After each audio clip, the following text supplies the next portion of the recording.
आज हम Bhagavad Gita chapter 13 nature the enjoyer and consciousness के श्लोक 27 को कवर करने वाले हैं। रोज की तरह पहले मैं संस्कृत में श्लोक को पढ़ूंगी, उसके इंग्लिश ट्रांसलेशन को देखेंगे और मीनिंग को समझेंगे। तो चलिए शुरू करते हैं।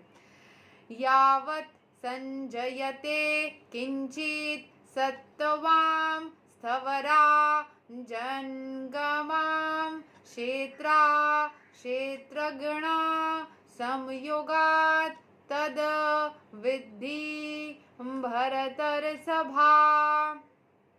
O chief of Bharatas, know that whatever you see in existence, both the moving and the non-moving, is only a combination of the field of activities and the knower of the field. Both material nature and the living entity which were existing before the creation of the cosmos are explained in the words. Whatever is created is but a combination of the living entity and material nature. There are many manifestations like trees, mountains, and hills which are not moving, and there are many existences which are moving, and all of them are but combinations of material nature and the superior nature, the living entity.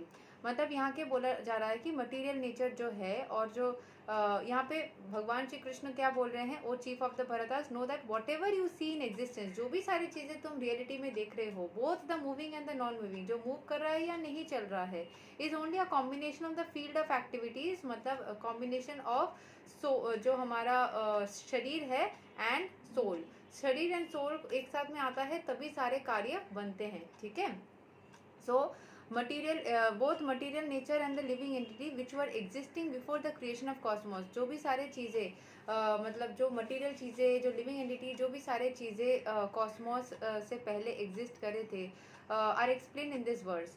What ever is created is but a combination of living entity, जितने भी सारे चीज़ें यहाँ पे हैं वो मिलकर living entity और नॉन लिविंग एंटिटी मिलकर, वी ऑलवेज नो, साइंटिफिकली भी बोला जाता है पूरा दुनिया जो है उसमें living and non living things एक साथ में आते हैं तभी वो बनता है। तो यही यहाँ पे भी बोला जा रहा है कि जो भी सारे यहाँ पे चीज़ें बन रही है दुनिया में वो लिविंग एंड नॉन लिविंग चीज़ों को मिला कर के ही बनता है। There are many manifestations like trees, mountains and hills which are not moving, बहुत सारी चीज़ें हैं जो कि दुनिया में मूव नहीं कर रही है। And there are many existences which are moving, बहुत सारी चीज़ें मूव कर रही है। And all of them are but combinations of material nature, सारी चीज़ें जो है वो एक साथ में मिल करके मटेरियल नेचर बन रहा है and the superior nature and the living entity.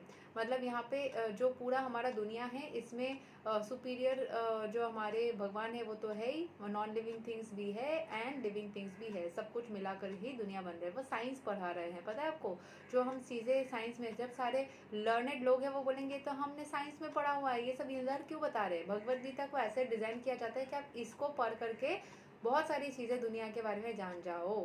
ठीक है। So without the touch of the superior nature the living entity nothing can grow. अगर सुप्रीम एनर्जी जो भगवान है उनकी एनर्जीज अगर हमारे ऊपर ना टच करे, यानी कि हमारे अंदर अगर वो आशीर्वाद ना रहे, तो भगवान जो है वो कभी भी मतलब भगवान की शक्ति ना रहे तो कुछ भी ग्रो नहीं कर सकता। सच्ची बात है कि जो सूर्य देव उदय हो रहे हैं, जो पृथ्वी चल रही है, जो सारे प्लैनेट चल रहे हैं, ये सारी चीज़ें जो दुनिया में हो रही है वो कहीं ना कहीं भगवान के आशीर्वाद के वजह से ही हो रहा है। So the relationship between matter and the nature is eternally going on, and this combination is affected by the Supreme Lord.